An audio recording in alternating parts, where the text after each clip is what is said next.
ഒരു പുതിയ വാഹനം നിങ്ങൾ ഡെലിവറി എടുക്കുന്നതിന് മുമ്പ് ആ വെഹിക്കിളിന്റെ കണ്ടീഷൻ കൃത്യമായി പരിശോധിക്കുന്ന പ്രോസസ്സാണ് PDI. ഇങ്ങനൊരു PDIയിൽ നമ്മൾ എന്തൊക്കെയാണ് ചെക്ക് ചെയ്യുന്നത് നോക്കാം. Exterior inspection.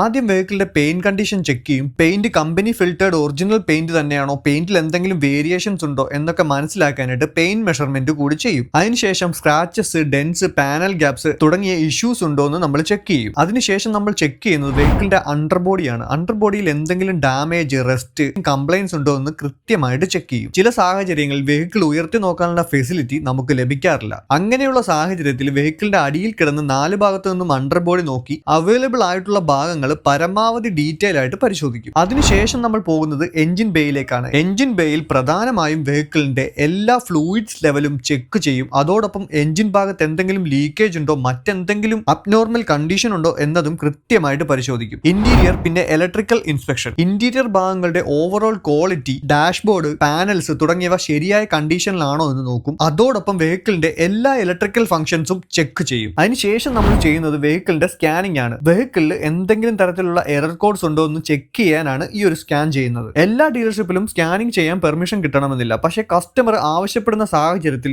ഈ ഒരു സ്കാനിംഗ് നടത്താവുന്നതാണ്. നമുക്കിങ്ങനെ പെട്ടെന്ന് കാണാൻ കഴിയാത്ത ഒരുപാട് ഏരിയ ഒരു വാഹനത്തിനുണ്ടാവും. ആ ഏരിയാസ് ചെക്ക് ചെയ്യുന്നതിനായി ഒരു എൻഡോസ്കോപ്പിക് ക്യാമറ ഉപയോഗിച്ച് ഇൻസ്പെക്ഷൻ നടത്തിയിരുന്നു. ഇതെല്ലാം കഴിഞ്ഞതിന് ശേഷം നമ്മൾ ചെയ്ത ഇൻസ്പെക്ഷന്റെ ഡീറ്റെയിൽ റിപ്പോർട്ട് തയ്യാറാക്കും. അതിലെല്ലാ ഭാഗത്തെയും ഫോട്ടോസ് ഉൾപ്പെടെ ഈ റിപ്പോർട്ട് ഒരു PDF ആയിട്ട് കസ്റ്റമേഴ്സിന് ഷെയർ ചെയ്യും. എന്തുകൊണ്ട് നിങ്ങൾ ഈ ഒരു PDI ചെയ്യണം, എന്താണ് ഇതിൽ നിന്നുള്ള ബെനിഫിറ്റ്? നമ്മുടെ വാഹനം ഡെലിവറിക്ക് മുമ്പ് യാർഡിൽ നിന്ന് ഡീലർഷിപ്പിലേക്ക് കൊണ്ടുവരുന്ന സമയത്ത് ചില സാഹചര്യങ്ങളിൽ വലിയ തട്ടലുകളോ അല്ലെങ്കിൽ അപകടമോ സംഭവിക്കാനുള്ള സാധ്യതയുണ്ട്. എന്നാൽ ഇത്തരം കാര്യങ്ങൾ റിപ്പയർ ചെയ്ത് റീപെയിന്റ് ചെയ്തിട്ട് എല്ലാം ശരിയാക്കിയ ശേഷം ആ വാഹനം നിങ്ങൾക്ക് ഡെലിവറി നൽകാനുള്ള സാധ്യത ഇതിനകത്തുണ്ട്. ഇത്തരം കാര്യങ്ങൾ നമ്മൾ ഡെലിവറി സമയത്ത് കണ്ടെത്താതെ പോവുകയാണെങ്കിൽ പിന്നീട് ഈ ഒരു വാഹനം റീസെയിൽ ചെയ്യാൻ ശ്രമിക്കുന്ന സമയത്തായിരിക്കും പലപ്പോഴും ഇതൊരു പ്രശ്നമായിട്ട് മാറുന്നത്. അപ്പോൾ വാഹനത്തിന്റെ റീസെയിൽ വാല്യൂ നിങ്ങൾ പ്രതീക്ഷിച്ചതിനേക്കാൾ വളരെ കുറവായിരിക്കും. ഇത്തരത്തിലുള്ള ഇഷ്യൂ വെഹിക്കിൾ ഡെലിവറി എടുക്കുന്നതിന് മുമ്പ് ഐഡന്റിഫൈ ചെയ്യാൻ കഴിഞ്ഞാൽ കസ്റ്റമറിന് അത് ഡെലിവറിക്ക് മുമ്പ് തന്നെ ഡീലർഷിപ്പിന്റെ ശ്രദ്ധയിൽപ്പെടുത്താൻ സാധിക്കും. ഇങ്ങനെയുള്ള ഇഷ്യൂ റെക്ടിഫൈ ചെയ്യാൻ കഴിയുന്നതാണെങ്കിൽ അത് റെക്ടിഫൈ ചെയ്തിട്ട് വെഹിക്കിൾ എടുക്കാം. അല്ലെങ്കിൽ ഈ ഒരു വെഹിക്കിളിന് വലിയ രീതിയിലുള്ള കംപ്ലൈന്റ് അല്ലെങ്കിൽ ഡാമേജ് ഉണ്ടെങ്കിൽ ആ വാഹനം തന്നെ മാറ്റിയിട്ട് മറ്റൊരു യൂണിറ്റ് ആവശ്യപ്പെടാനും സാധിക്കും. ഇതാണ് PDI ചെയ്യുന്നതിന്റെ ഏറ്റവും വലിയ ബെനിഫിറ്റ്. കാരണം ഈ ഒരു വാഹനം നിങ്ങളുടെ പേരിൽ രജിസ്റ്റർ ചെയ്തതിന് ശേഷമോ ഡെലിവറി എടുത്തതിന് ശേഷമോ ഒരു ഇഷ്യൂ കണ്ടെത്തിയാൽ അത് പിന്നീട് പരിഹരിക്കുന്നത് എല്ലായ്പ്പോഴും എളുപ്പമായിരിക്കില്ല. ചില സാഹചര്യങ്ങളിൽ റിപ്പയർ ചെയ്യാൻ കഴിയാത്ത രീതിയിലുള്ള ഇഷ്യൂസും ഉണ്ടാകാം.